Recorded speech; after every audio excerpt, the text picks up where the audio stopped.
The young marketing director made me fetch her coffee, calling me the old intern in front of clients.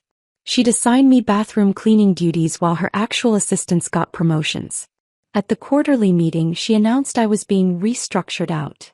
I stood up, walked to the projector, and showed everyone what I'd really been working on. "Lillian, would you mind grabbing me a latte? Make sure it's oat milk. I'm lactose intolerant." Brooklyn's voice carried across the conference room like nails on a chalkboard, interrupting the client presentation I'd been developing for 3 weeks. 20 pairs of eyes turned toward me, including those of our biggest pharmaceutical client, as she gestured dismissively in my direction. "Our intern here doesn't mind helping out." The word intern hit me like a physical slap. I'd been in marketing for 23 years, had launched campaigns that generated millions in revenue, and held certifications Brooklyn probably couldn't even pronounce. Yet here I sat, being introduced to clients as office help while she took credit for strategies I'd crafted from scratch. "Of course," I managed, my voice steady despite the humiliation burning in my chest. The client, a sharp-eyed woman in her 60s, raised an eyebrow but said nothing. I could feel her confusion radiating across the polished conference table as I stood to leave the room where I should have been presenting my own work. "Before we continue, I want to thank you for joining me in sharing these stories that matter. If you believe that age and experience deserve respect in the workplace, please consider subscribing. It's free and helps us reach more women who need to hear this. Now let's see how this unfolds." This wasn't the first time, and deep down I knew it wouldn't be the last. The coffee shop downstairs buzzed with the usual morning crowd, and I found myself standing in line, wondering how I'd gotten here. 3 months ago, I'd walked into Morrison & Associates with my head held high, excited to bring my expertise to a growing firm. The hiring manager, Janet, had been thrilled with my portfolio. "Your experience with integrated campaigns is exactly what we need," she'd said, shaking my hand warmly. "Brooklyn will be lucky to have someone like you on her team." Lucky. The irony wasn't lost on me now as I ordered Brooklyn's complicated latte, watching the barista roll her eyes at the specific instructions I'd been given. When I returned to the conference room, Brooklyn was already deep into my presentation, the one I'd stayed late perfecting, complete with market research I'd gathered personally. She didn't even glance my way as I set her coffee down, too busy explaining her innovative approach to targeting demographics. "Brilliant work, Brooklyn," the client said, nodding approvingly. "Your insights into the 50-plus market are particularly impressive." I bit my tongue so hard I tasted copper. Those insights came from my own experience, my own demographic research, my own understanding of what motivated women like me.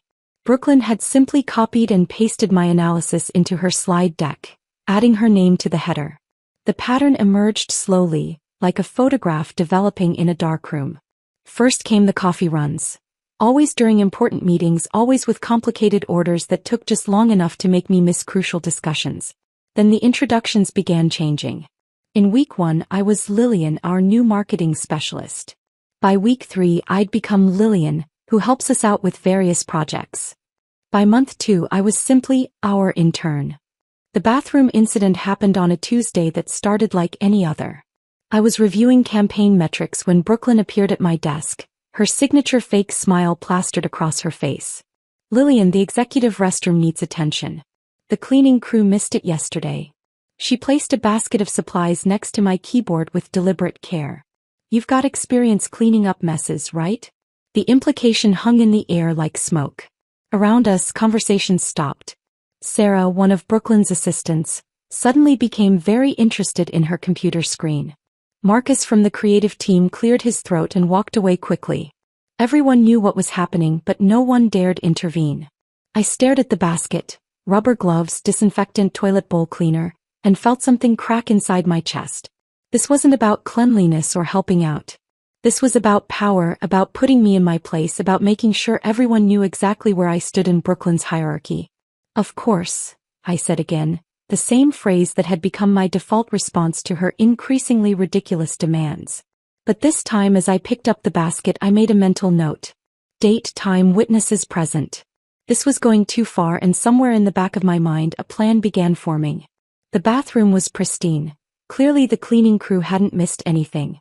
As I knelt on the cold tile floor, scrubbing toilets that didn't need scrubbing, I thought about my daughter.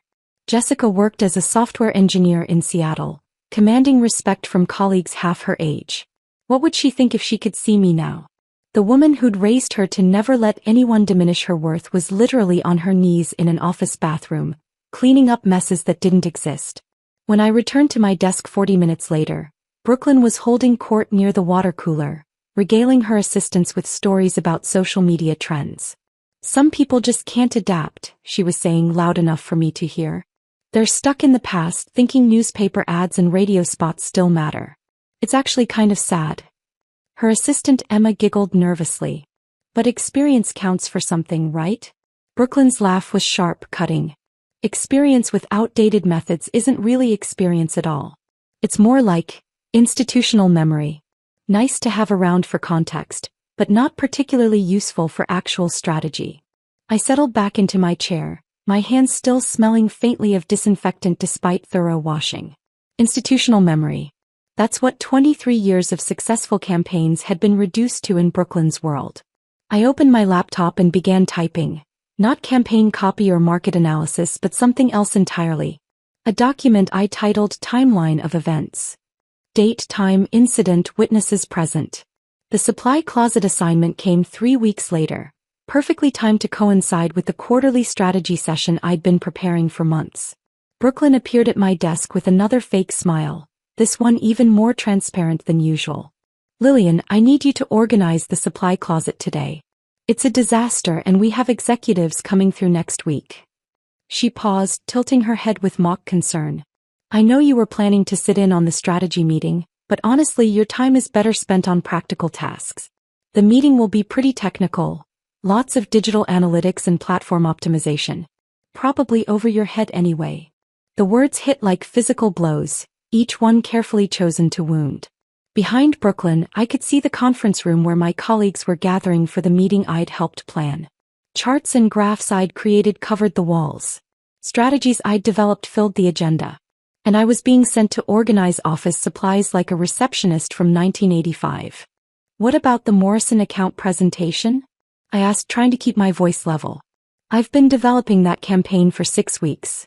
Brooklyn's smile widened. Oh, don't worry about that. Emma pulled together some fresh ideas yesterday. Much more contemporary approach. You understand. I understood perfectly. Emma, fresh out of college with a marketing degree and zero real-world experience, had probably spent an hour repackaging my work with trendier language and brighter colors. She'd get the credit, the presentation, and probably the promotion that should have been mine. That night, I sat in my car in the parking lot for 47 minutes, watching Brooklyn's BMW disappear into traffic. My hands gripped the steering wheel so tightly my knuckles went white, and for the first time in months, I let myself feel the full weight of what was happening to me. This wasn't just workplace politics or personality conflicts. This was systematic, deliberate, and designed to push me out. Through my windshield, I could see lights still on in the building, probably the cleaning crew finishing their work. The real cleaning crew, the one that actually kept the office spotless without being asked to humiliate fellow employees. I thought about calling Jessica, about pouring out my frustrations to someone who would understand. But what would I say? That I was being treated like an intern despite 2 decades of experience? That I was cleaning bathrooms while someone half my age stole my work? The shame burned hotter than the anger because part of me wondered if Brooklyn was right. Maybe I was outdated, maybe my experience didn't matter in this new world of instant everything and algorithmic marketing. Maybe I should just accept the early retirement package that seemed inevitable, take my pension and fade quietly into irrelevance. But as I finally started my engine and pulled out of the parking lot, passing the building where my career was being systematically dismantled, I made a decision. Brooklyn wanted to play games with my professional reputation? She wanted to treat me like some relic from a bygone era? Fine. Let her underestimate exactly what this old intern was capable of. After all, she'd made one crucial mistake in her campaign against me.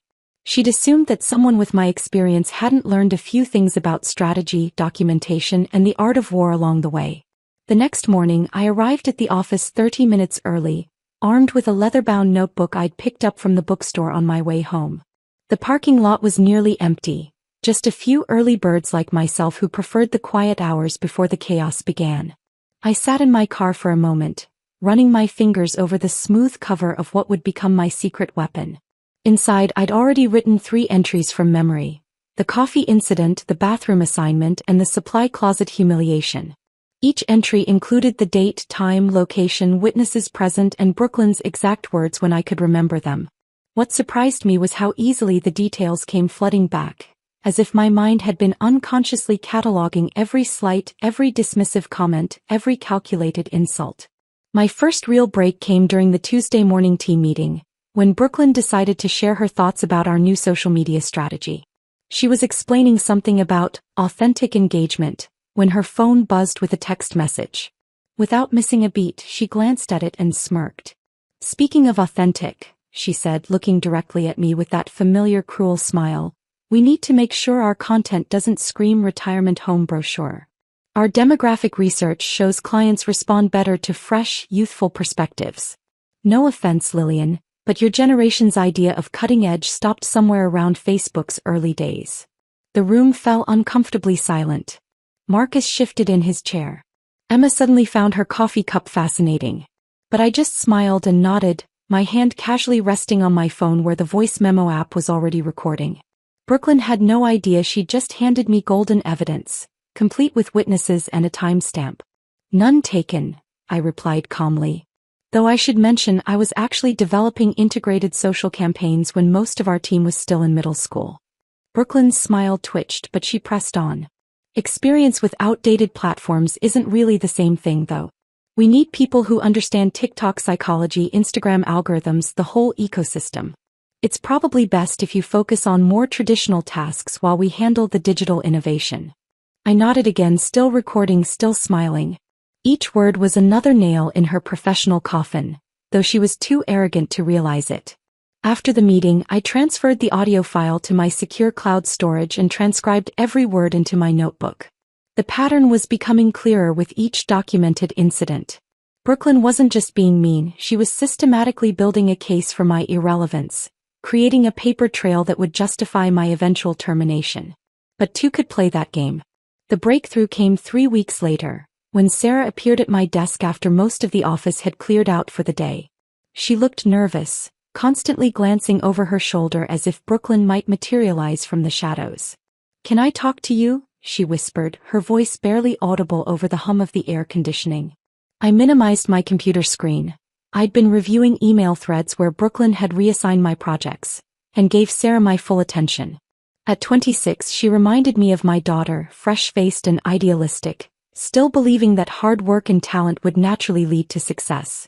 "I need to tell you something," she continued, perching on the edge of my guest chair like she might need to make a quick escape. "About what Brooklyn said about you in the staff meeting last week." My pulse quickened, but I kept my expression neutral. "What kind of things?" Sarah's hands twisted in her lap. "She told us, me and Emma and the other assistants, that you were basically just filling time until you figured out your next step. She said not to give you anything important because you might, well, she said you might mess things up because you're not really focused on the job." The words hit harder than I'd expected, even though I'd suspected something like this was happening. Hearing it confirmed felt like a physical blow to my chest.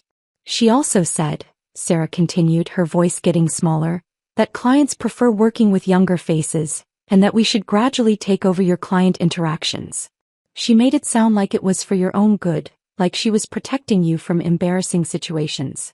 I reached for my notebook, hands steady despite the anger burning in my veins. "Sarah, would you be willing to write this down? Officially, I mean." She nodded quickly, relief flooding her features. "I've been feeling awful about it for weeks. It's not right what she's doing to you. You're one of the best people here and everyone knows it except her." As Sarah wrote her statement in careful, precise handwriting, I realized Brooklyn had made a crucial miscalculation. She'd assumed that younger employees would automatically side with her, that they'd see me as dead weight worth discarding. Instead, her treatment of me had made them uncomfortable, had awakened their sense of fairness and justice. Emma approached me 2 days later with her own story. Brooklyn had explicitly told her to keep Lillian busy with administrative tasks, while the real marketing work went to others. She'd even suggested that I was getting confused by new technology and needed simpler assignments to avoid mistakes. "I have the email where she wrote all this," Emma said, forwarding it to me immediately. "I saved it because something felt wrong about the whole thing." Reading Brooklyn's casual cruelty in black and white was both infuriating and vindicating. She'd been sloppy, leaving digital footprints everywhere, apparently believing that no one would ever challenge her authority or question her decisions. But the real goldmine came when I started reaching out to former employees. Finding Margaret took some detective work. She'd scrubbed her LinkedIn profile and wasn't listed in any company directories. I finally tracked her down through a mutual connection in the industry who remembered her fondly. "Margaret Chin," she said when I called. "Oh my goodness, I wondered what happened to her. She just disappeared one day. Very mysterious." When I finally reached Margaret herself, the conversation began tentatively but quickly turned emotional. She'd been with the company for nearly 20 years, a dedicated financial analyst who'd won multiple performance awards. Then Brooklyn arrived, and suddenly Margaret was making computational errors and showing resistance to new methodologies. "I kept wondering if I was losing my mind," Margaret said, her voice thick with remembered pain. "Everything I did was suddenly wrong. Every report needed revision. Every analysis was outdated. I started doubting myself, wondering if I really had become obsolete." She'd kept documentation too. Performance reviews that contradicted years of exemplary evaluations, emails where Brooklyn questioned her competence, meeting notes where her contributions were dismissed as traditional thinking. When I asked if she'd consider supporting a discrimination case, she was quiet for a long moment. "I thought I was the only one," she finally whispered. "I thought it was just me, that maybe I really wasn't good enough anymore." Paul's story was similar but more heartbreaking. A creative director with 15 years at the company, he'd watched his ideas get reassigned to younger team members while he was relegated to proofreading and file organization. Brooklyn had documented a pattern of creative stagnation and resistance to contemporary design trends that bore no resemblance to the innovative campaigns he'd been producing for over a decade. "She made me feel like a dinosaur," he said during our phone call. "Like everything I knew about design and branding was worthless. I started believing it myself." With their statements added to my growing file, I realized I wasn't dealing with isolated incidents of workplace bullying. This was systematic age discrimination, carefully orchestrated and meticulously documented by Brooklyn herself. She'd created a paper trail of manufactured incompetence to justify pushing out experienced employees. My final step was reaching out to Elizabeth Morrison, a lawyer who specialized in employment discrimination. Her receptionist scheduled a consultation for the following week, but Elizabeth called me personally that evening after reviewing the preliminary materials I'd sent. "This isn't just discrimination," she said without preamble. "This is systematic harassment designed to force older employees out of the company. How many others do you think there might be?" That question haunted me as I hung up the phone. How many others had Brooklyn driven away? How many experienced professionals had left believing they were truly inadequate, never realizing they'd been targeted for elimination? For the first time in months, I felt something I'd almost forgotten. Hope. Not just for justice but for vindication. Brooklyn's arrogance had been her downfall. She documented her own discrimination so thoroughly that building a case against her would be like connecting dots in a children's coloring book. The predator had become the prey, and she didn't even know it yet. The EOC office smelled like stale coffee and bureaucratic resignation. I sat in the waiting room, clutching my manila folder filled with months of carefully documented evidence, watching other people navigate their own workplace nightmares. A woman about my age sat across from me, her hands shaking as she filled out forms. A younger man paced near the window, muttering quietly into his phone about overtime violations. When my name was called, I followed a tired-looking caseworker down a hallway lined with motivational posters about workplace rights. The irony wasn't lost on me.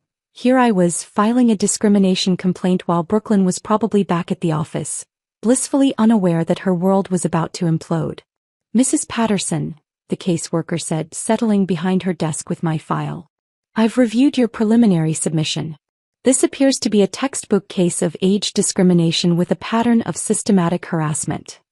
Her words should have felt validating, but instead they made my stomach clench. This was really happening.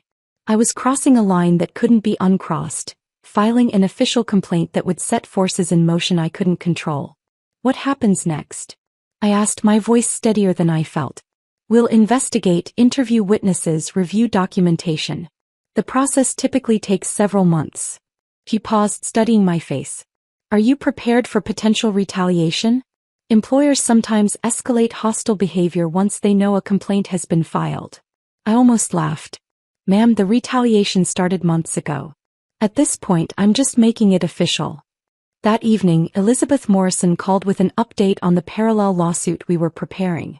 Her voice carried the kind of controlled excitement that lawyers get when they know they have an airtight case. I've never seen documentation this thorough, she said. Brooklyn essentially built our case for us. But we need to discuss timing. When do you want to serve the papers? The question hung in the air while I considered my options. I could go quietly, settle privately, take whatever severance they offered and disappear into early retirement. That's what they expected, what they were counting on. Older employees were supposed to fade gracefully, not fight back publicly. I want maximum impact, I told her. Not just for me but for everyone she's driven out before. What did you have in mind? That's when inspiration struck. I'd been thinking about this all wrong, approaching it like a traditional legal matter when what I really needed was a marketing campaign. And I knew exactly the right venue for my product launch. The next day I cornered Sarah during her lunch break. She was sitting alone in the break room, scrolling through her phone while picking at a salad that looked more like punishment than food. Sarah, can I ask you something about company procedures? I said, sliding into the seat across from her. She looked up nervously, probably wondering if Brooklyn had sent me to spy on her. Sure, what's up? The quarterly meetings, they're pretty formal affairs, right? Leadership presentations, client updates, that sort of thing. Oh yeah, they're huge productions. Brooklyn always treats them like her personal TED Talk. Sarah rolled her eyes. She spends weeks preparing her presentation, making sure everything's perfect. The whole thing gets live-streamed to the satellite offices and recorded for the company archive. My heart started racing. Live-streamed to whom exactly? Everyone. All the regional managers, legal department, HR leadership, even some of our bigger clients who want to stay informed about company direction. She took a bite of lettuce, completely unaware she'd just handed me the keys to Brooklyn's professional destruction. Why do you ask? Just curious about company culture, I said casually. When's the next one? 3 weeks from Friday. Brooklyn's already in full preparation mode. You know how she gets. I certainly did know how she got. Obsessive, controlling, desperate to impress. She'd spend the next 3 weeks perfecting her presentation, polishing her image, making sure every detail reflected her vision of leadership excellence. She'd never suspect that someone she considered beneath notice was planning to hijack her moment of glory. That night, I sat at my kitchen table with Elizabeth's number in my phone and a calendar spread before me. The quarterly meeting was October 15th. If I filed the lawsuit on October 14th, I'd have the confirmation letter in hand by the next morning. Perfect timing for a little chantal. Elizabeth, it's Lillian. I know when I want to serve those papers. The next 2 weeks blurred together in a haze of preparation that would have impressed any military strategist. I practiced my presentation in front of my bathroom mirror, timing each slide transition, perfecting my tone of voice. The folder containing all my evidence was organized with surgical precision. Each document labeled, each statement arranged in chronological order, each piece of proof designed for maximum impact. My outfit required careful consideration. Too casual and I'd look unprofessional. Too formal and I'd seem like I was trying too hard.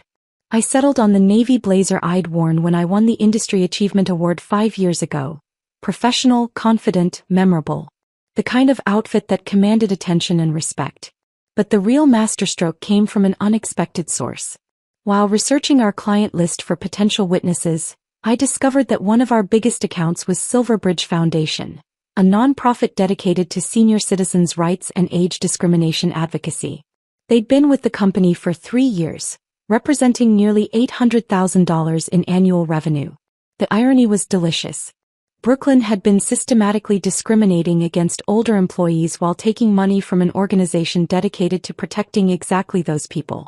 I wondered if anyone else had noticed this contradiction, or if Brooklyn was too arrogant to see the conflict.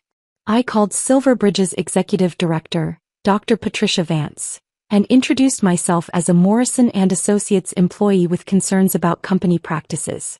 The conversation that followed was one of the most satisfying 20 minutes of my life. Age discrimination? Dr. Vance's voice sharpened immediately. At Morrison and Associates? Are you certain? I'm filing an EOC complaint and a federal lawsuit, I told her. I have documentation, witness statements, and a pattern of systematic harassment targeting employees over 50. The silence stretched so long I wondered if we'd been disconnected. Finally, Dr. Vance spoke, her voice cold as winter steel. Ms. Patterson, Silverbridge Foundation cannot and will not maintain business relationships with organizations that engage in age discrimination. We'll be freezing our contract renewal immediately pending a full investigation. When was that contract supposed to be renewed? I asked, though I suspected I already knew the answer. Next week, actually. We were planning to announce a 3-year extension at your quarterly meeting. Brooklyn Morrison specifically requested that we make the announcement during her presentation. Perfect. Brooklyn was expecting a triumphant moment where she'd announce a major contract extension, cement her reputation as a client relations genius, and bask in the admiration of company leadership. Instead, she'd be blindsided by the news that her biggest client had walked away because of her own discriminatory behavior. The pieces were falling into place with mathematical precision. The lawsuit would be filed Thursday, giving me the official paperwork by Friday morning. Silverbridge would notify the company of their contract freeze Thursday evening, timing it so Brooklyn wouldn't find out until she was already in front of the cameras. And I'd be sitting in that conference room with a folder full of evidence, ready to turn her moment of glory into a public reckoning. That Thursday night I barely slept. Tomorrow would either vindicate months of careful planning or expose me as a vindictive employee making wild accusations. But as I lay in bed, staring at the ceiling and listening to rain tap against my windows, I felt something I hadn't experienced in months. Peace. Brooklyn had spent so much time underestimating me, dismissing my experience and competence, that she'd never considered I might be capable of strategic thinking. She saw an aging woman clinging to relevance, not a seasoned professional with decades of experience in planning campaigns, managing timelines, and executing complex strategies. Tomorrow she'd learn the difference between age and wisdom. And the lesson would be delivered in front of everyone who mattered to her career. Friday morning arrived with the kind of crisp October air that promised change. I stood in my bedroom, fingering the fabric of my navy blazer, the same one I'd worn to accept the Excellence in Marketing Innovation Award 3 years ago. Back then, I'd felt invincible standing on that stage while industry leaders applauded my campaign that had revolutionized senior market targeting. Today the blazer felt like battle armor, each button a small act of defiance. The drive to the office was surreal. Every red light, every turn felt significant, as if the universe was giving me one last chance to change my mind. My phone buzzed with a text from Elizabeth. Paperwork filed. Confirmation in your email. Good luck today. I pulled into the parking lot and sat for a moment, watching Brooklyn's BMW gleaming in its reserved spot near the entrance. The quarterly meeting was scheduled for 10:30, but I arrived at 8 to prepare. The conference room buzzed with IT technicians setting up the livestream equipment, adjusting cameras and testing audio levels. I watched them work, knowing that in a few hours, this ordinary conference room would become the stage for Brooklyn's professional destruction. Big day today, Marcus said, passing by with his coffee. Brooklyn's been hyping this presentation for weeks. Something about major announcements and strategic partnerships. I managed a smile. Should be memorable. The morning crawled by with agonizing slowness. Every email notification made my heart jump. Every footstep in the hallway could be someone coming to tell me the plan had fallen apart. But at 10:15 I received the confirmation I'd been waiting for. Dr. Vance had officially notified company leadership that Silverbridge Foundation was freezing their contract pending investigation of discrimination allegations. Brooklyn would walk into that meeting expecting to announce a 3-year contract extension worth nearly $1 million. Instead, she'd learn that her biggest client had abandoned ship because of her own behavior. The conference room filled gradually. Regional managers appeared on the wall-mounted screens, their faces pixelated but attentive. HR Director Janet Sullivan settled into her usual front-row seat, tablet ready for note-taking. Legal counsel Robert Chin sat nearby, looking bored and checking his watch. Neither of them had any idea what was about to unfold. Brooklyn made her entrance at exactly 10:28, because she'd calculated that arriving 2 minutes before start time projected confidence without appearing rushed. She wore her signature red blazer, the one she claimed made her look executive-ready, and carried herself with the swagger of someone who owned the room. "Good morning, everyone," she began, her voice carrying that artificially sweet tone I'd learned to despise. "Before we dive into our quarterly updates, I have some housekeeping to address." My stomach clenched. This wasn't how I'd expected her to start. Brooklyn smiled that predatory smile and gestured vaguely in my direction. "As you all know, we've been evaluating our team structure to ensure optimal efficiency and relevance in today's rapidly evolving market landscape." The corporate speak was thick enough to choke on, but I recognized the setup. She was positioning my termination as a strategic business decision rather than what it really was: targeted harassment. "After careful consideration, we've decided to restructure Lillian's position." She made air quotes around the word restructure as if the euphemism was some kind of inside joke. "Lillian's been such a learning experience for all of us, and we think it's time for her to explore opportunities that better match her, shall we say, traditional skill set." A few people chuckled nervously. Sarah stared at her hands. Emma shifted uncomfortably in her chair. The silence that followed felt heavy and awkward, filled with the kind of tension that comes when everyone knows something wrong is happening but no one wants to be the one to say it. Brooklyn basked in the discomfort for a moment before continuing. "We're confident this decision will allow us to bring in fresh talent with contemporary perspectives that align with our forward-thinking approach." That was my cue. I stood up slowly, deliberately, the way I'd practiced in my living room mirror. The room fell completely silent. Even the whispered conversations from the remote participants seemed to stop. Every eye in the room focused on me as I walked to the front, my folder clutched in steady hands. Brooklyn's expression shifted from smug satisfaction to confusion as I approached the projector setup. "Lillian, what are you doing? This isn't really the time for..." I ignored her, pulling out my laptop and connecting it to the presentation system. The legal documents in my folder rustled as I distributed copies to Janet Sullivan, Robert Chin, and CO David Morrison, who just arrived and was taking his seat at the head of the table. "What is this?" Brooklyn asked, her voice climbing an octave. The confidence was already beginning to crack. I turned to face the room, my hands surprisingly steady as I navigated to my first slide. On screens across 3 states, my carefully prepared presentation replaced Brooklyn's corporate logo. "Slide 1, I said calmly. "UC complaint confirmation, filed yesterday against Morrison and Associates for systematic age discrimination." The words hit the room like a physical force. Brooklyn's mouth fell open. Janet Sullivan leaned forward, suddenly very interested in the document I'd handed her. David Morrison's face went completely pale as he realized what was happening. "Slide 2. Documented evidence of discriminatory comments and harassment, including audio recordings and witness statements." Brooklyn tried to interrupt. "This is completely inappropriate, you can't just..." "Slide 3, I continued, my voice cutting through her protests.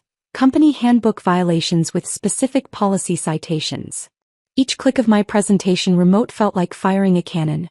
The room was so quiet I could hear the humming of the air conditioning, the soft whir of the cameras capturing everything for the company archive.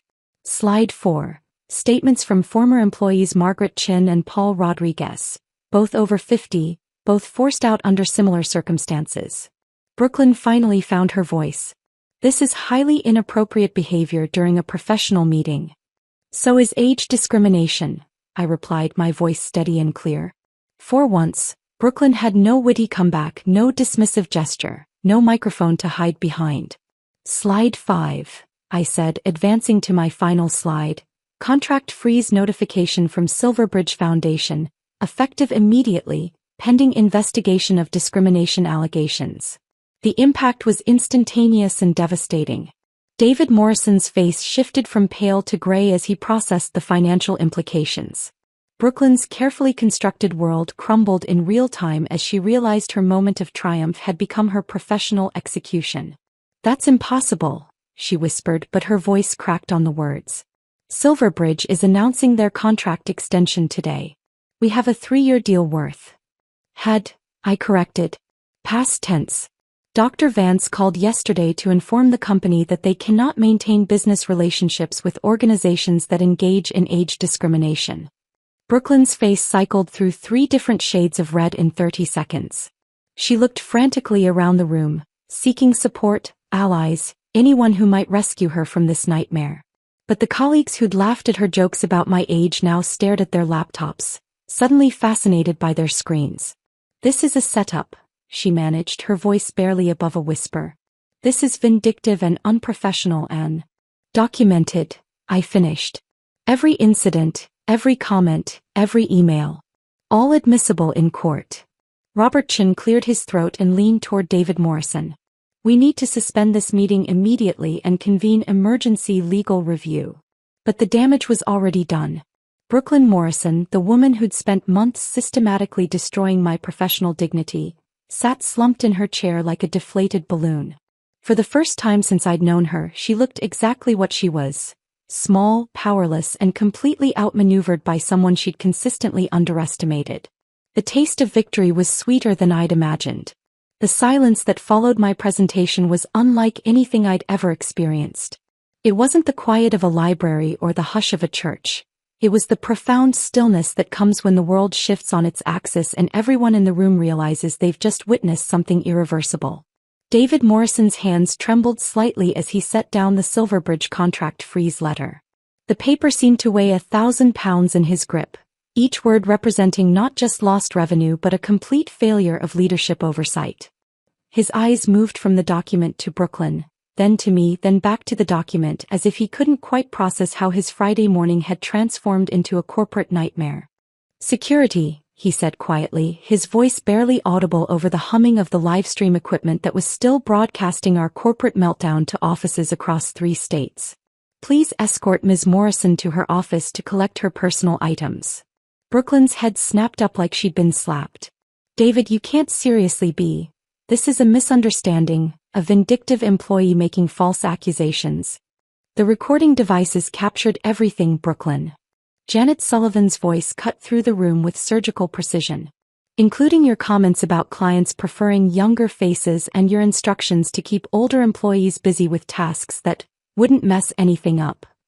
The color drained from Brooklyn's face as she realized the full scope of her exposure.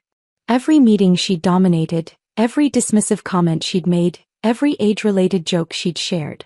All of it had been documented with the thoroughness of a federal investigation. Robert Chin closed his laptop with a decisive snap. "We need immediate damage control.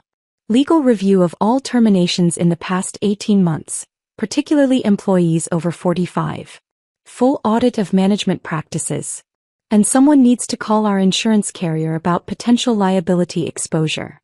As the security guard approached Brooklyn's chair, she made one last desperate attempt to salvage her dignity. "This is absurd. I built this department from nothing. My performance metrics speak for themselves. One disgruntled employee with a grudge can't undo years of successful leadership." "Your successful leadership just cost us nearly $1 million in annual revenue," David Morrison interrupted, his voice sharp enough to cut glass. "Your successful leadership has exposed us to federal discrimination charges. Your successful leadership is about to become front-page news in every industry publication that covers employment law." Brooklyn stood slowly, her red blazer no longer projecting power but making her look like a cardinal caught in a hunter's trap. As she gathered her purse, her eyes met mine for a split second. The arrogance was gone, replaced by something I'd never seen in her before: fear. Not fear of losing her job, but fear of being exposed as exactly what she was: a workplace bully whose cruelty had finally caught up with her. The security guard waited patiently as she walked toward the door, her heels clicking against the conference room floor with a hollow sound that echoed off the walls. Just before she reached the threshold, she turned back one final time. "This isn't over, Lillian," she said, but her voice lacked conviction. Even she knew it was over. The door closed behind her with a soft click, and suddenly the room could breathe again. The executives on the video screens began talking in hushed tones, probably calculating how this disaster would affect their own regional offices. IT technicians started disconnecting equipment, eager to escape the corporate carnage they'd inadvertently broadcast. Janet Sullivan approached my seat with a manila folder tucked under her arm. "Lillian, we need to discuss next steps. Given the circumstances, we're placing you on administrative leave with full pay while we conduct our internal investigation." I nodded, understanding the corporate dance that had to be performed. They needed time to assess the damage, craft their response, and figure out how to minimize their legal exposure. We'll also be preparing a severance package, she continued, along with a formal letter of apology from the company for the treatment you endured. What kind of severance package? I asked, though I already suspected what was coming. Generous compensation, extended healthcare benefits, positive employment references. She paused, studying my face carefully. In exchange for a non-disclosure agreement regarding the events that led to your departure. There was the corporate equivalent of hush money, wrapped in professional language and tied with a bow made of legal protections. They wanted to pay me to disappear quietly, to take their money and never speak publicly about what Brooklyn had done or how the company had enabled her behavior. I'll need to review any offer with my attorney, I said, which was polite corporate speak for absolutely not. Janet's expression shifted slightly, like she'd been expecting easy compliance and was recalibrating her approach. Of course. Take all the time you need. I think you'll find our offer quite reasonable. But reasonable wasn't what I was after. Justice was. Over the next week, the corporate fallout spread like wildfire through gasoline-soaked kindling. David Morrison called an emergency board meeting. The legal department worked overtime preparing damage assessments. HR launched what they euphemistically called a culture review, but what everyone knew was a desperate search for other potential liability time bombs. The most satisfying development came from an unexpected source. Linda Martinez from operations appeared at my door the following Tuesday evening, her face pale but determined. I heard what you did, she said without preamble. About Brooklyn, I mean. About standing up to her. Linda was 53, a 20-year company veteran who'd been quietly watching her responsibilities get reassigned to younger colleagues over the past year. She'd endured Brooklyn's jokes about digital natives, and suggestions that maybe she'd be more comfortable in a less demanding role. I've been documenting everything, she continued, pulling out a notebook remarkably similar to mine. Dates, times, witnesses. I thought I was going crazy, thought maybe I really was too old to keep up. But seeing you stand up in that meeting, seeing Brooklyn's face when you showed those slides, I realized I wasn't imagining things. By Thursday, Linda's testimony had been added to Elizabeth Morrison's expanding case file. By the following Monday, Janet Williams from sales had contacted my attorney with her own documentation of age-related harassment. Both women were over 50. Both had impeccable performance records. Both had been systematically marginalized by Brooklyn's modernization initiatives. The individual lawsuit I'd filed was transforming into something larger, more significant. 3 women, 3 decades of combined experience, 3 parallel stories of discrimination that painted a picture of systematic harassment too clear to deny or dismiss. Brooklyn's professional demise accelerated with stunning speed. Industry publications picked up the story within a week, framing it as a cautionary tale about workplace discrimination in the modern economy. Her LinkedIn profile, once filled with corporate buzzwords and leadership platitudes, went dark completely. Former colleagues reached out through intermediaries to distance themselves from her methods, suddenly remembering concerns they'd never voiced when she held power over their careers. The beautiful irony wasn't lost on me. Brooklyn, who'd built her career on staying ahead of trends and managing corporate image, had become the poster child for everything wrong with modern workplace culture. Her name became synonymous with age discrimination in professional circles, a cautionary tale shared in HR training sessions and whispered about in executive break rooms. The silence that followed my presentation had been profound, but the silence surrounding Brooklyn's professional exile was even more complete. In an industry built on networking and reputation, she'd become radioactive overnight. Nobody wanted to be associated with the marketing director who'd cost her company $1 million client and triggered a federal discrimination investigation.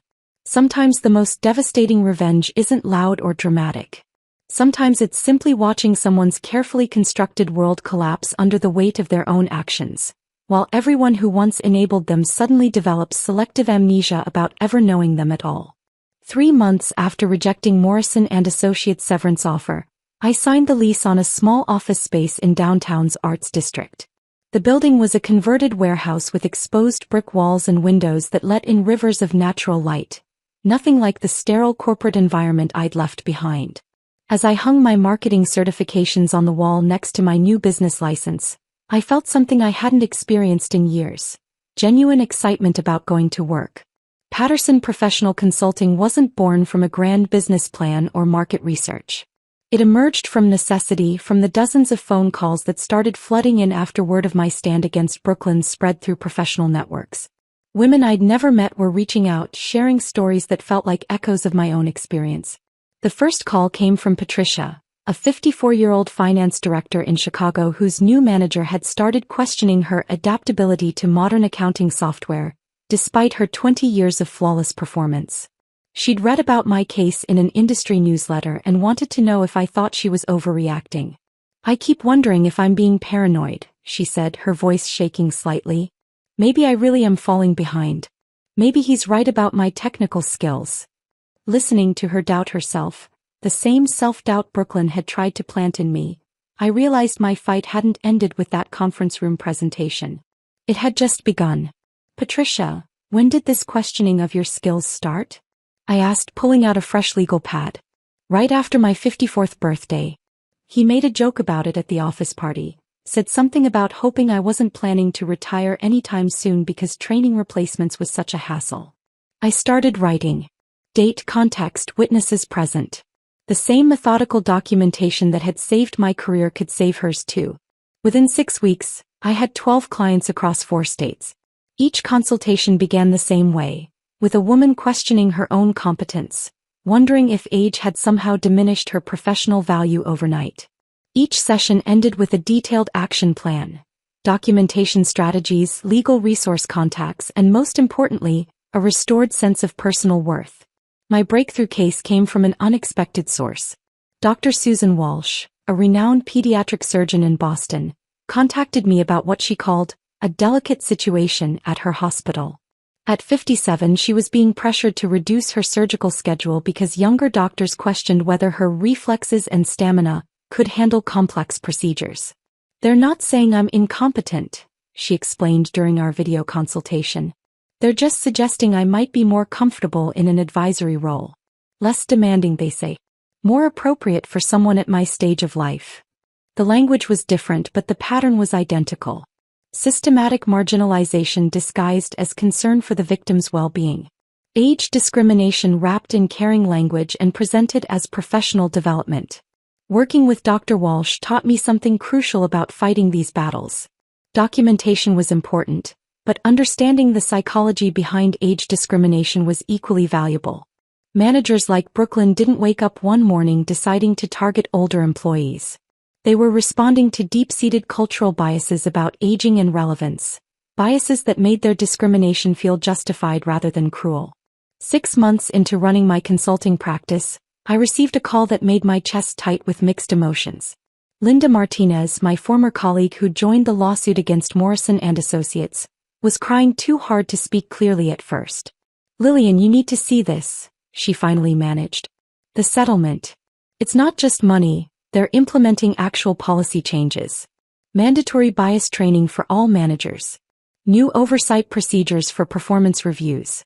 An ombudsman specifically for age discrimination complaints." The settlement had taken 8 months to negotiate, but Elizabeth Morrison had extracted more than financial compensation. She'd forced Morrison and Associates to acknowledge systematic problems and implement structural changes to prevent future discrimination. Brooklyn's replacement had been chosen specifically for her track record of inclusive management, and she'd already reversed several of Brooklyn's modernization decisions.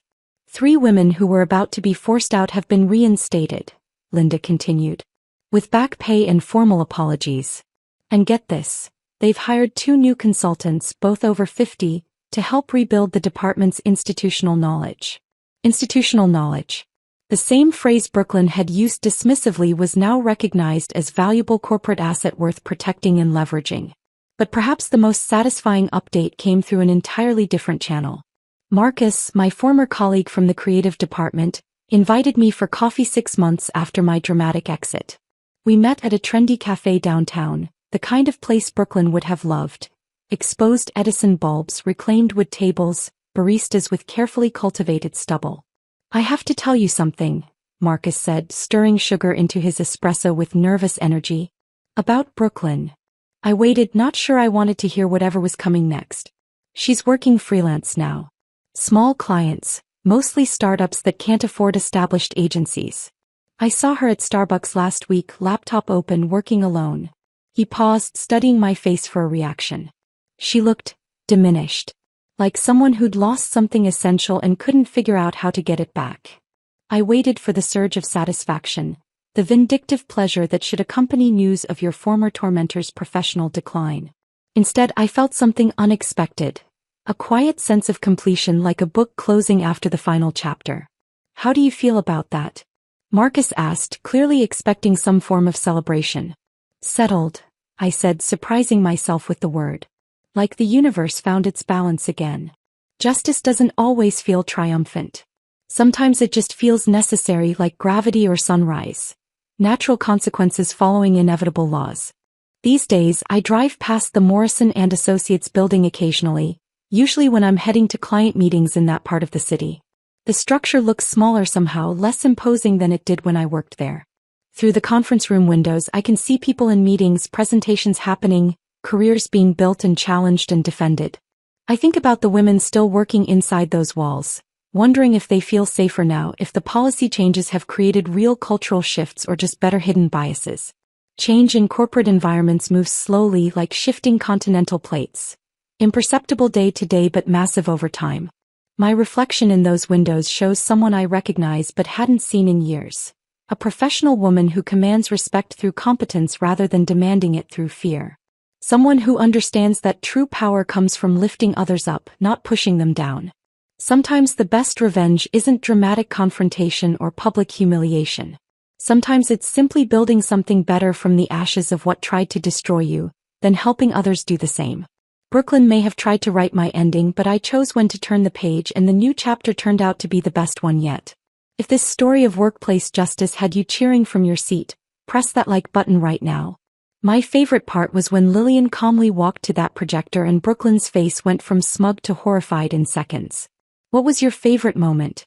Drop it in the comments below. Don't miss more empowering stories like this. Subscribe and hit that notification bell so you never miss when someone gets the justice they deserve.